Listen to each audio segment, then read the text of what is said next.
Santiago de Compostela, 11 de la mañana.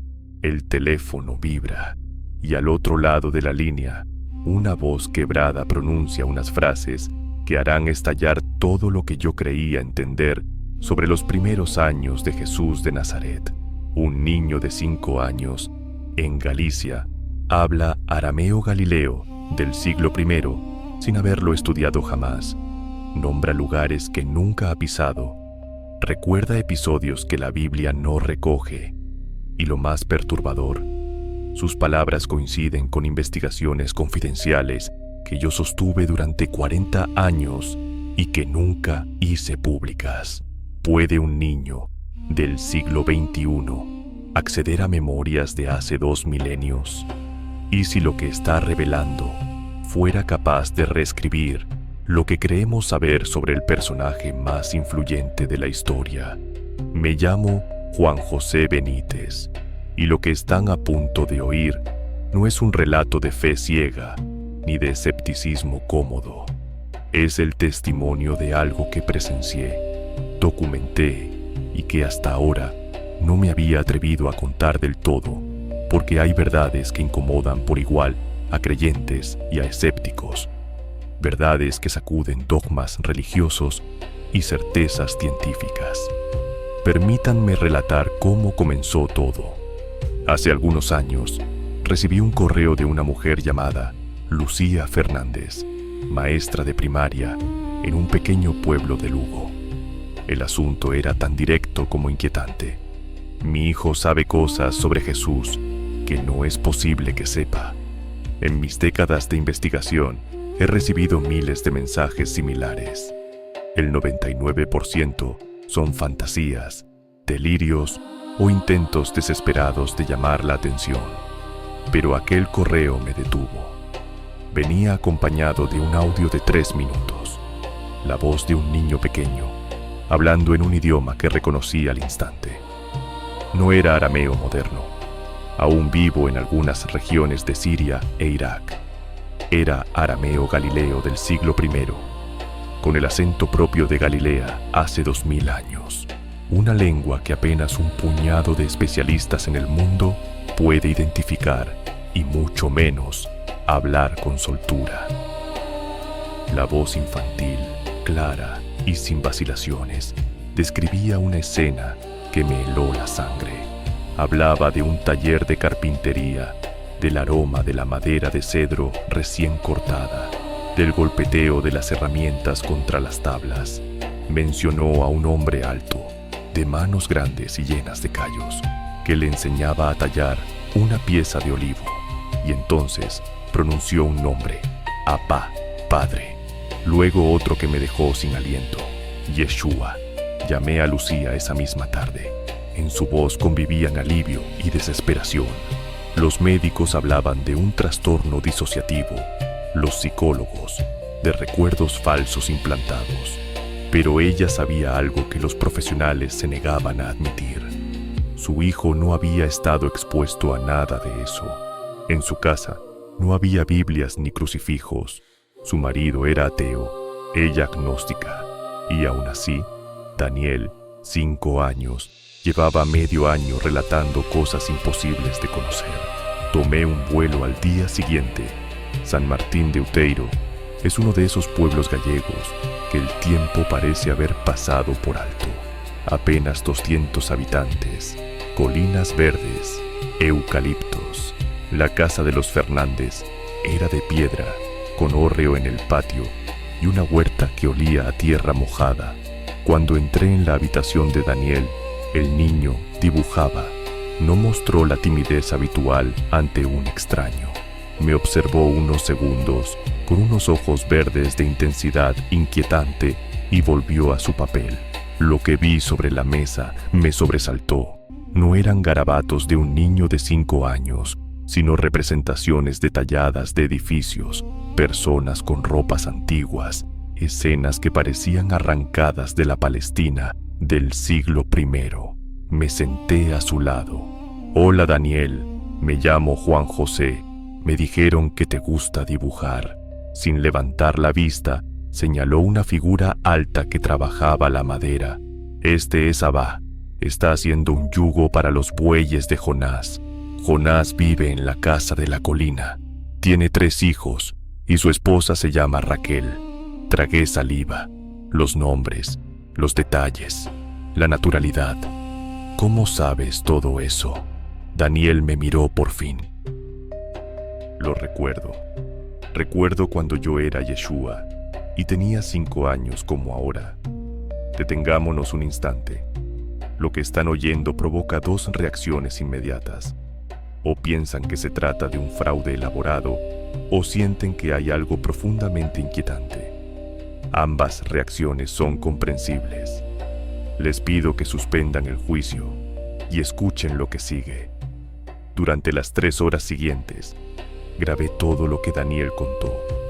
Alternaba español y arameo con una fluidez asombrosa, sin advertir siquiera el cambio de idioma. Describió la casa de Nazaret con precisión arquitectónica. Piedra caliza, 2 estancias, un patio interior donde su madre molía el grano cada mañana. Habló de sus hermanos, Santiago, José, Simón, Judas, nombres presentes en los evangelios, pero casi siempre relegados, porque aceptar que Jesús tuvo hermanos incomoda a quienes defienden la virginidad perpetua de María. Describió a su madre no como figura etérea de estampita, sino como una mujer de manos ásperas que cantaba mientras trabajaba y se angustiaba por alimentar a todos. Lo que me dejó sin aire fueron los detalles ausentes de cualquier texto conocido. Daniel relató un día en que ayudó a José a reparar la rueda de un carro de un comerciante romano. Contó cómo el romano los trató con desprecio, cómo pagó menos de lo acordado y cómo José, en lugar de protestar, inclinó la cabeza y aceptó el pago. Sentí vergüenza, dijo Daniel con una voz lejana, como si reviviera la escena. No entendía por qué Abba no defendía su trabajo.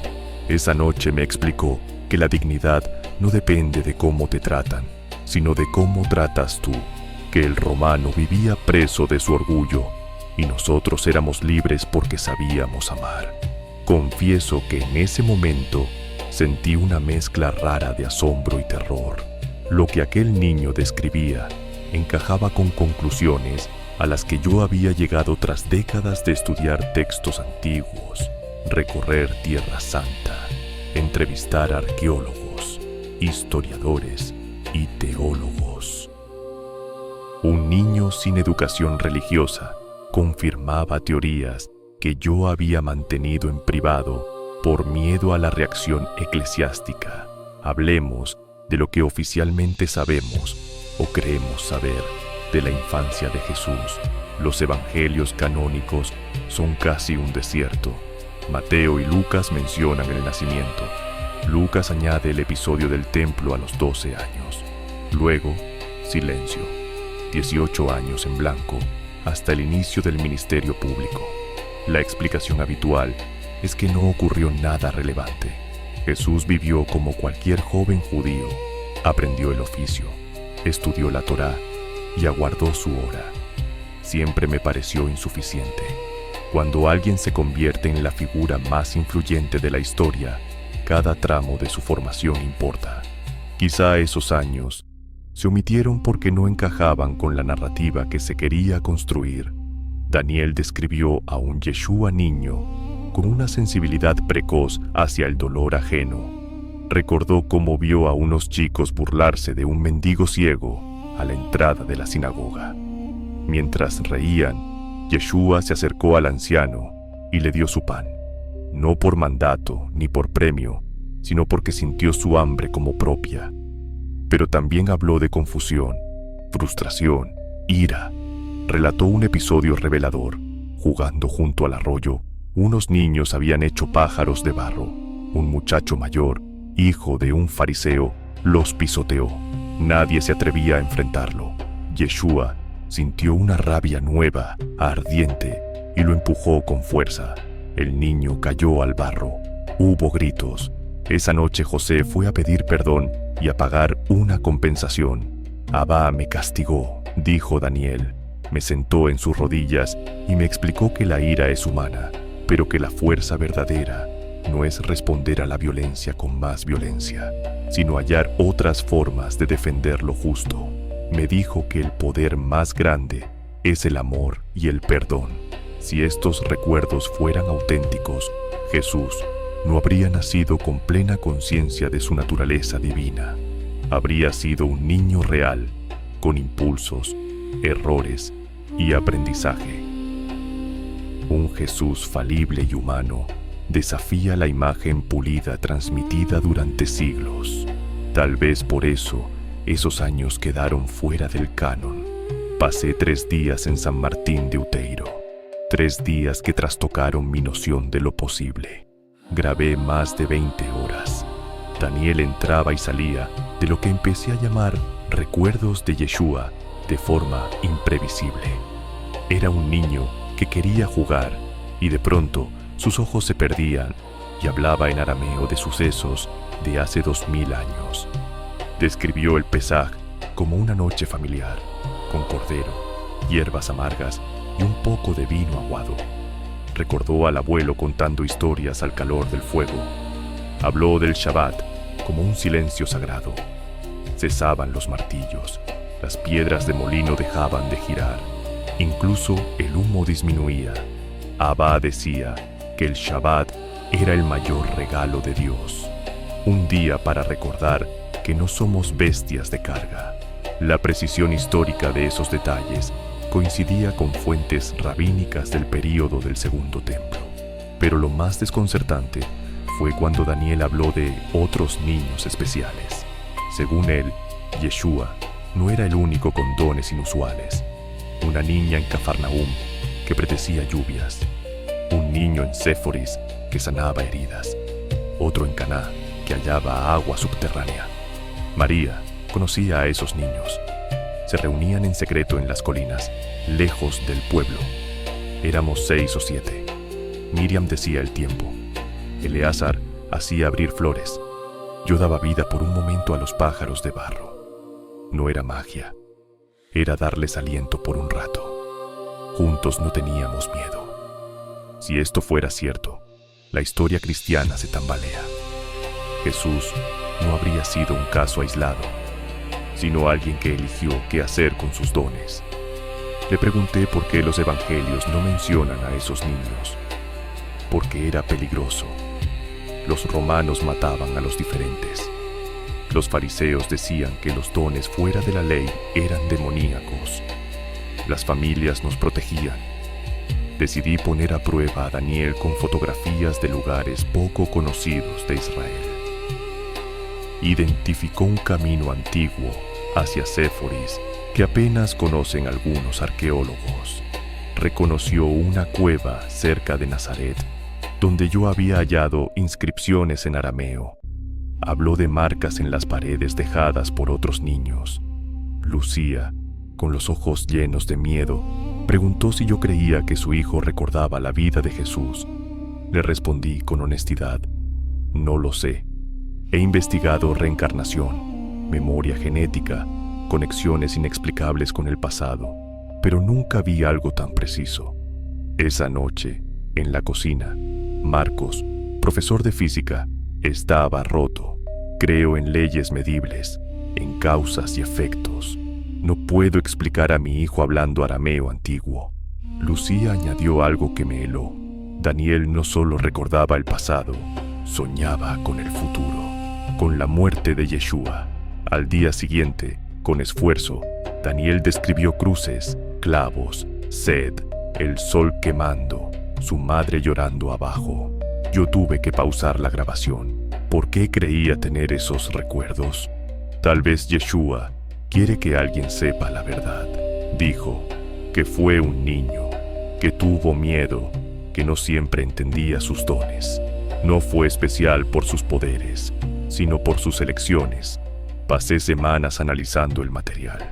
Consulté lingüistas, arqueólogos, historiadores, psicólogos. Todos coincidieron. No hay explicación racional para lo que Daniel sabía. Contacté con el Vaticano. Un alto funcionario me escuchó en silencio. Al final dijo, si Jesús fue simplemente un hombre extraordinario, la estructura de la iglesia se tambalea.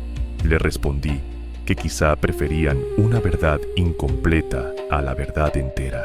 Él replicó que la verdad es más compleja. La iglesia guía a millones.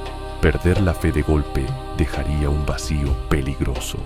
Antes de irme, me advirtió, si publicaba, enfrentaría a creyentes, científicos y al aislamiento. Pero si es real, quizás sea su deber.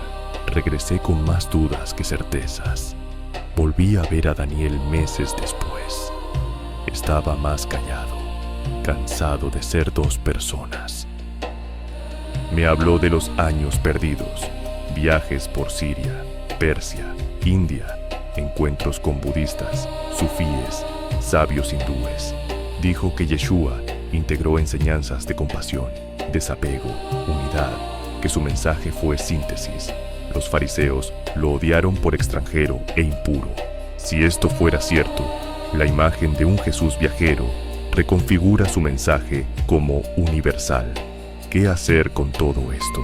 Si aceptamos la posibilidad, debemos admitir que los evangelios no cuentan toda la historia. Tal vez se omitieron aspectos que complicaban la doctrina. Un Jesús humano que dudó y aprendió no sostiene bien una estructura de poder que necesita divinizarlo. Y sin embargo, ese Jesús humano es el que podemos imitar. Decidimos publicar protegiendo a la familia. Mientras escribía, comprendí que no era solo la historia de un niño con recuerdos imposibles. Era la historia de cómo se distorsionó un mensaje simple. Jesús no vino a fundar una institución, vino a despertar a la humanidad al amor, al perdón, a la unidad. Con el tiempo, ese mensaje se volvió dogma, jerarquía, frontera entre salvados y condenados. Daniel nos ofrece la posibilidad de recuperar la esencia, un Jesús humano que eligió el amor incluso ante la muerte. Hoy Daniel es un niño más, va a la escuela, juega, ve dibujos, a veces dice cosas de una sabiduría que no encaja con su edad. Una noche, viendo noticias de violencia en Oriente Medio, murmuró, Yeshua está triste, él solo quería que se amaran. No he vuelto al Vaticano, pero sé que observan el caso. Recibo mensajes de apoyo y de amenaza. Ahora comparto esto para que cada cual decida. No les pido fe ciega. Cuestionen, investiguen, mantengan la mente abierta. Existen fenómenos que aún no comprendemos. La pregunta no es solo si ocurrió, sino qué significa. Quizá por primera vez en 2000 años tengamos una ventana a la vida no editada de Jesús. Niño, humano, alguien que aprendió a elegir el amor. Esa visión es más poderosa que cualquier milagro, porque nos dice que no necesitamos ser dioses para cambiar el mundo. Basta con ser humanos dispuestos a amar por encima del miedo, a perdonar por encima de la venganza, a elegir la verdad por encima de la comodidad.